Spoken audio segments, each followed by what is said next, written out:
দ্বিতীয় পল্লী উন্নয়ন দিবস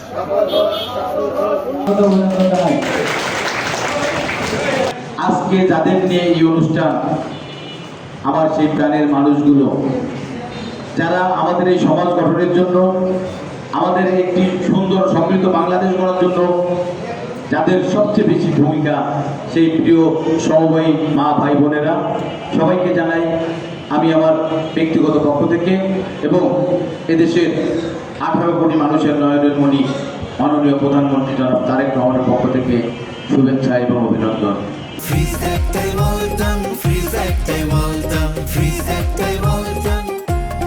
গ্রামের উন্নয়ন যদি সুসংগঠিত হয়, কখনোই একটি সুখী সমৃদ্ধ বাংলাদেশ গড়ার সুযোগ কিন্তু কম থাকে। আপনারা ইতিমধ্যে লক্ষ্য করেছেন, গ্রামের উন্নয়নের জন্য উনি কিন্তু আমাদের এই মা বোনদের, একজন মায়ের যে অনেক বড় দায়িত্ব তার সংসারের জন্য, সেজন্য উনি কিন্তু আমাদের গ্রামের মা ভাই বোনদের জন্য ফ্যামিলি কার্ডের প্রচলন করেছেন। সারা বাংলাদেশে 41 লক্ষ কার্ড বিতরণ করেছে। পর্যায়ক্রমে আগামী 3 বছরের মধ্যে আমরা বাংলাদেশের 5 কোটি মানুষের হাতে, 5 কোটি পরিবারের হাতে আমাদের এই ফ্যামিলি কার্ড পৌঁছে দেব।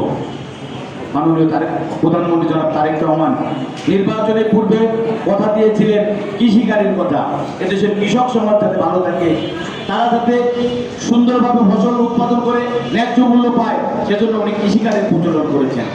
মাননীয় প্রধানমন্ত্রী গ্রাম অবকাঠামো যাতে সুন্দরভাবে আমাদের এক ফসলি জমিতে যাতে একাধিকবার ফসল ফলাতে পারি, সেজন্য উনি কিন্তু খাল খনন কর্মসূচির উপরে গুরুত্ব দিয়েছেন।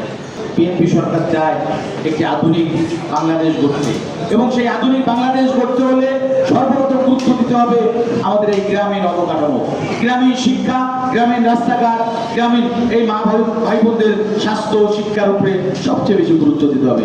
এই জন্য আজকের এই পল্লী উন্নয়ন দিবসে আমাদের একটি স্লোগান হোক,